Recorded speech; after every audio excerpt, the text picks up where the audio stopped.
everyone, welcome back to the Hot Girls Zone Hockey Podcast. If you're new here, this is the show where we talk about all things hockey, the what to knows, the who to knows, and everything in between. And I have a confession to make. I have not had a very good day today. The day of filming this, not the day of uploading this. I don't know what that day will be like because it hasn't happened yet. But today, the day that I'm filming it, July 12th, 2025, I am going through it. And not in the way that you think, not in the blind ranking hockey teams to boost my serotonin levels way, but in the my Pookie Matthew Tkachuk is literally an hour and a half away from me and I don't have the means to go see him kind of way. Let me explain. So, actually, I'm going to preface, this is not going to be a scripted episode. This is going to be everything literally just coming out of my head as I roll the camera and as I hit record. Like, there's no script, there's no notes. I just really wanted to talk. So I guess you could consider this another hockey and chill. Because I am going to talk about hockey stuff, but like also any other like topic that comes to my mind, because this is my show and I can kind of do what I want within reason on here. So okay, add that out of the way.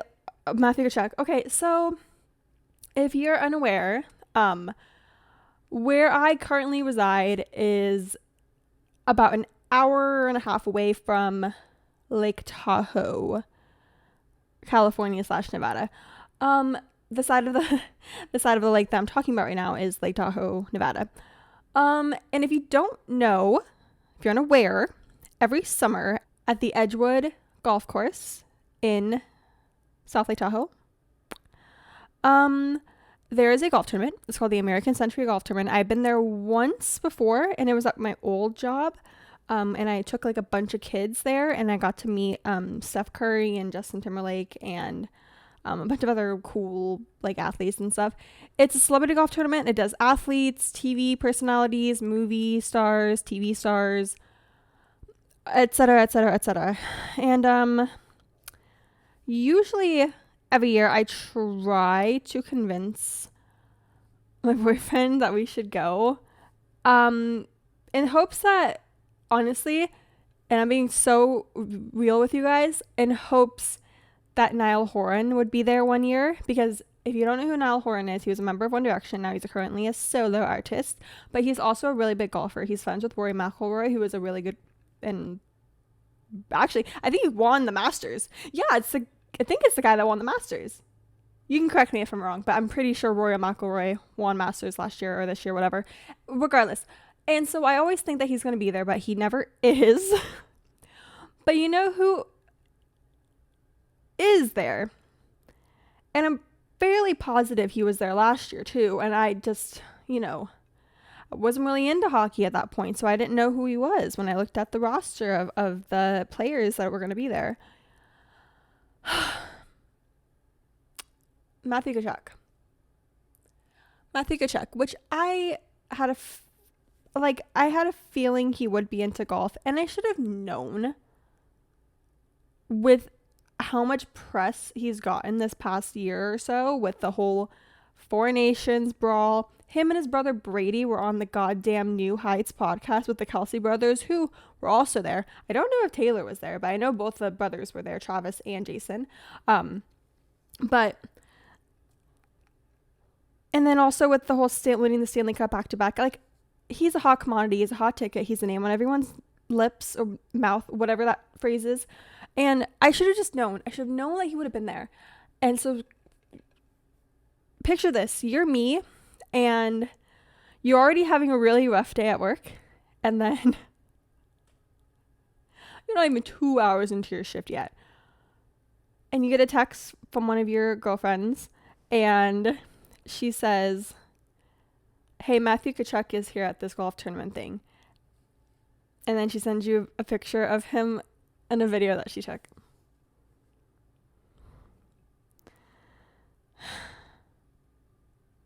And you just have to sit there and realize that he is like an hour and a half away from you, and in Tahoe, and you are an hour and a half away from him and not in Tahoe. And you kind of just die a little inside. Being very dramatic. But yeah, that was both a good and bad thing. It was bad because it already just made my day even worse, because I was like, I could just not be here. I could be in Tahoe right now enjoying a nice little spritz or whatever in my cute little golf outfit and be watching Matthew Tkachuk play golf. I mean, I don't think he was doing very well when I was looking at the standings. I think he was in like 31st place. But regardless, I could have been there, and I wasn't. But you know what? There's always next year, because I have to give myself that kind of hope. And it's a good thing in the sense of I had those pictures and videos, and every time I looked at them, actually it was one picture, one video, and every time I looked at them, it was a little boost of serotonin into my brain, which helped out a little bit. Oh my gosh, where are my manners? I totally forgot to introduce the drink. We do have the non-branded black cherry seltzer in here, in the Sharks cup. I do have another one on standby because of the day that I've had. I might need two. I usually just drink one. Might need two. But yeah, if you didn't already grab a little drinky drink or a snack, do it now. Cheers. And in heartbreaking news, we lost Henry Thrun. I texted my friend, the one who I usually go to my Sharks games with. I texted her, I said, babe, we lost him. We lost Henry Thrun. And then you know what her response to me was? I'll put a screenshot of our text back and forth right here. But for my audio listeners, I said that, and she says, oh my gosh, they hit the Pentagon. Which is her response to literally anything that I text her that is like devastating to me. That is just her go-to response, and I think it's so fucking funny. And then she says something about Will and Eklund and or something like that. And then I think I told her like we're running out of the age appropriate hotties. So that was like some not so fun news to be at my desk and look down at the Instagram notifications I have on for the Sharks and see that we have traded. I don't even remember who we traded for him. I know he's going to Toronto, but I don't know who we're getting. And I know exactly what you're gonna say to me, Sarah. This is for the better of the team, but like, I don't know how to feel about it. I never actually got to meet Henry Thrun. I was sat behind him for a long time with the 2 games that I went to where I was right behind the bench, and actually 3 games when I was right behind the bench, and he just gave off the vibe of like golden retriever, which is funny because he's like a defenseman, so I think he's like built to protect, which golden retrievers can protect people. But yeah, that really blew and broke my heart. And we're just getting so many new people.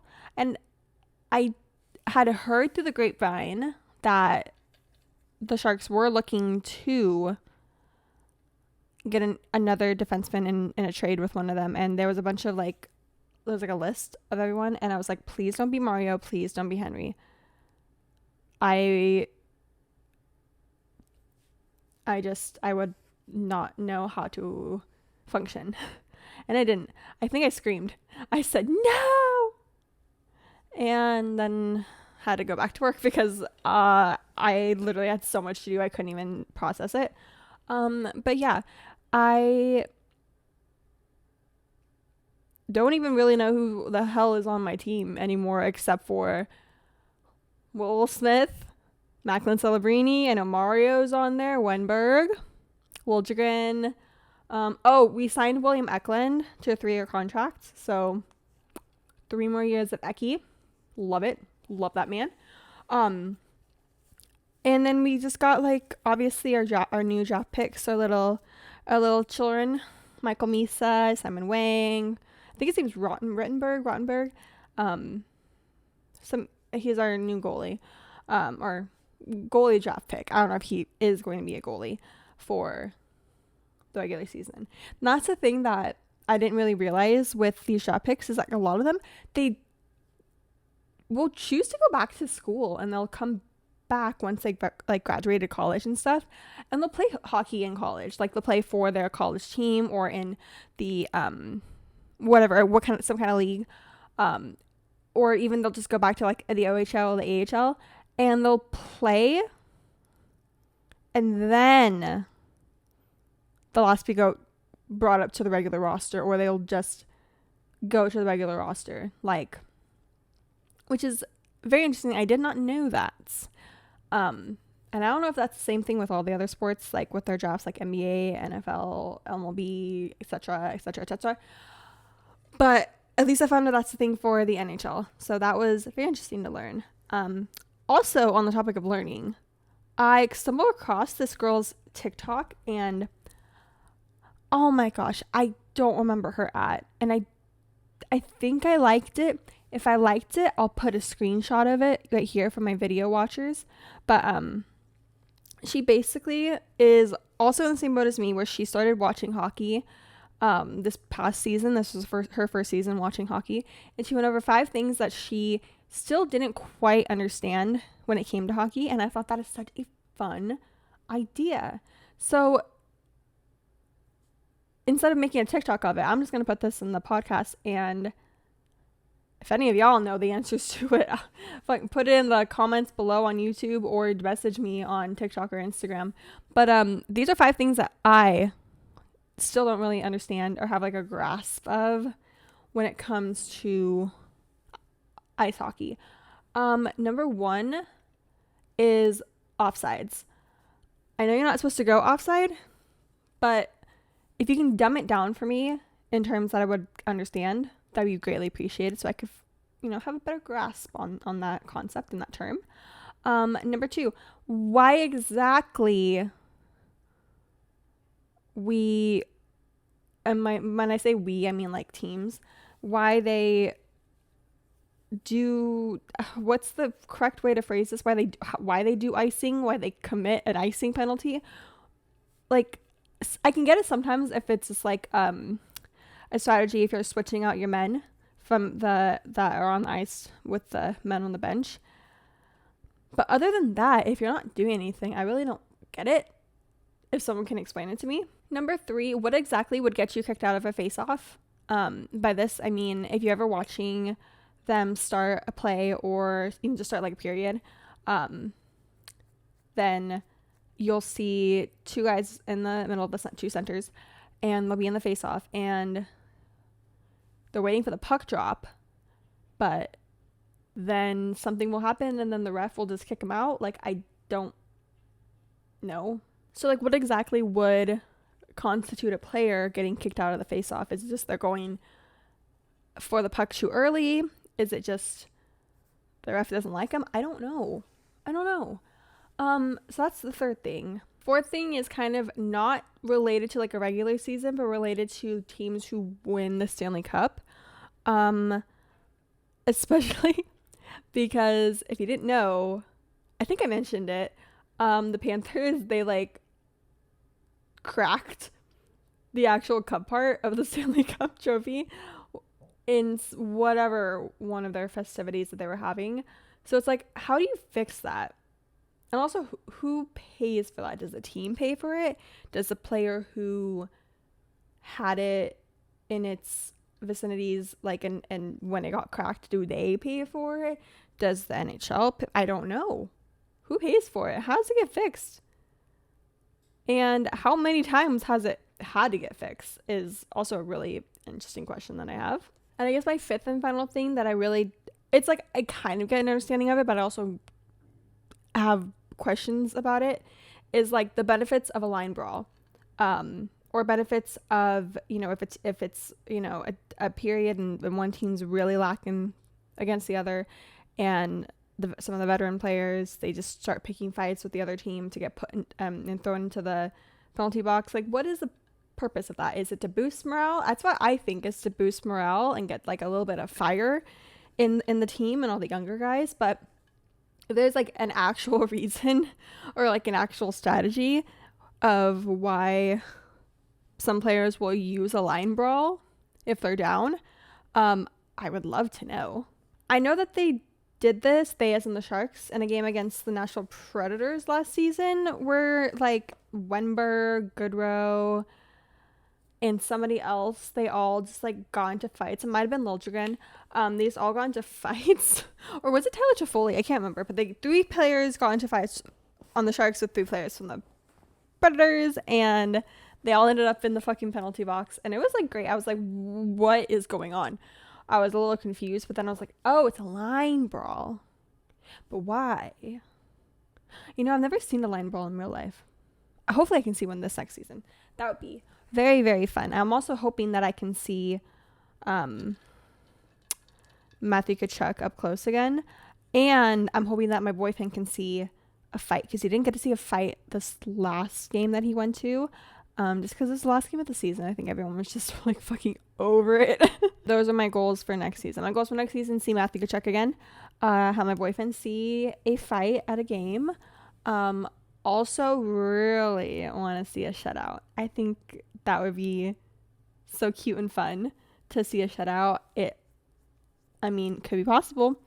We did get a couple of goalies, so who knows? I will say I have very high hopes and a very good feeling about this upcoming season for the Sharks.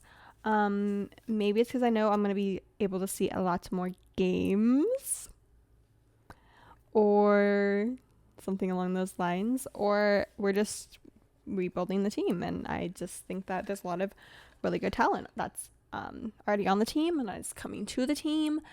I'm just very excited. Another non-regular hockey, but also still hockey-related news, we've gotten more photos of them filming the off-campus series.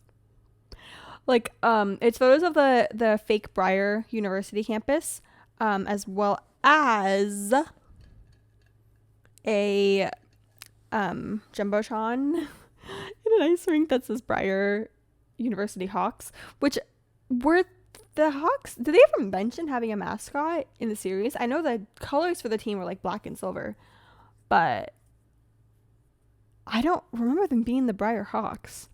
I mean, fuck, maybe they were, and I just don't remember. I am rereading the books in preparation to kind of just like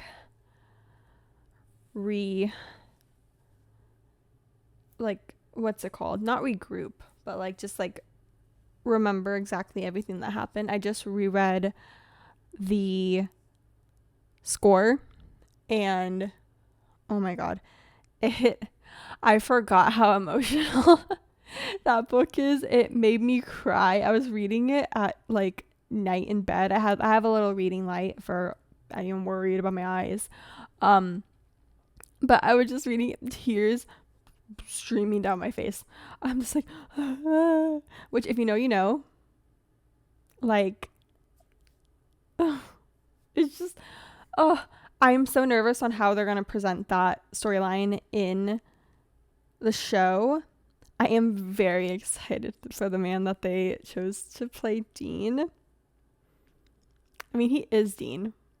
I mean, it's like I've said before, I really was not a big fan of the casting when it came out originally.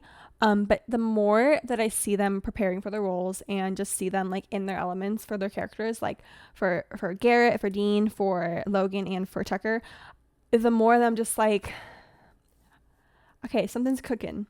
They also casted for Garrett's dad, Phil Graham, and I don't remember the actor's name. He's on some show that people are like, oh my gosh, I can't believe I'm gonna have to see him play a villain without spoiling too much. I didn't spoil that in my Briar recap of all like the books and stuff, but if you know, you know. So that's another plot line that I'm like, excited to see like it come to life, just in hopes of bringing awareness to it. And that's all I'm going to say, because I really do not want to spoil it for anyone who has not read the books and who was just like waiting for the series to come out, which if you're waiting for the series to come out, I definitely do think read the books. I mean, that's just what I would do. So you can have like a, I don't know, so that you know the source material. Although I will say this, if the show ends up being shit, the books you can have to fall back on, which I really don't want it to turn out bad, but I mean, you never know. Also, Elle Kennedy just released to her next book series, or at least the first book in her next series is going to be about, and it's going to be about Blake Logan. If you don't know who that is, she is the daughter of John Logan and Grace Logan from their book is The Mistake. It's the second book in the Off-Campus series, and it's their daughter, like spoiler alert, they get married. You couldn't tell. And they have a daughter named Blake. It's we got little tastes of her in the Dixon Rule as well as the Charlie Method. So, and I knew reading the Charlie Method, because there's a spoiler alert, there's a chapter at the end that is from Blake's point of view, and I just knew from that the next book or the next series, like whatever the first book in the next series that Elle Kennedy would write, would be about her. And I'm so excited. Because I just, from the little tidbits that I got from her character and the dialogue and stuff from the two aforementioned books, Dixon and Charlie, she has all the wit and charm of her parents. If you don't know, Logan and Grace's book, The Mistake, is my favorite in the whole Off-Campus series. I've probably reread that book no less than like 30 times, maybe. Not even exaggerating. Like on my Kindle Unlimited before I actually got the physical copy, and I've already reread the book, like physical copy book, twice. It is just so good. I love their dialogue. It is so funny. Logan is probably my favorite guy out of all the guys. I really love him. I love Jake Connolly, and then I love Hunter Davenport. I love all three of those guys. I think they're really funny characters. But yeah, so I think I've yapped on for long enough. I think this is where I will end today's episode. So thank you so much for listening to this if you did.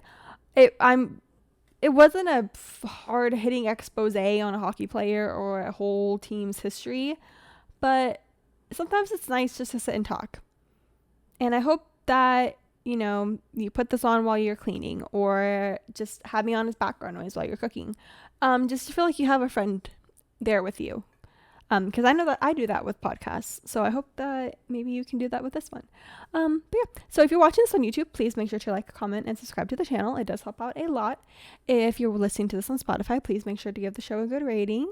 You can also follow me on Instagram if you'd like, at Sarah X Creek, as well as on TikTok. It's HGLH Pod. I've been posting a lot on there, so definitely don't want to miss that. I post my highlights on both my Instagram and the TikTok, but I post more videos, like short form videos, on TikTok. So if you want to watch more of that and just see what goes through my mind on a daily basis, definitely go follow that. And yeah, I love you guys so much, and I will see you in the next one. Bye.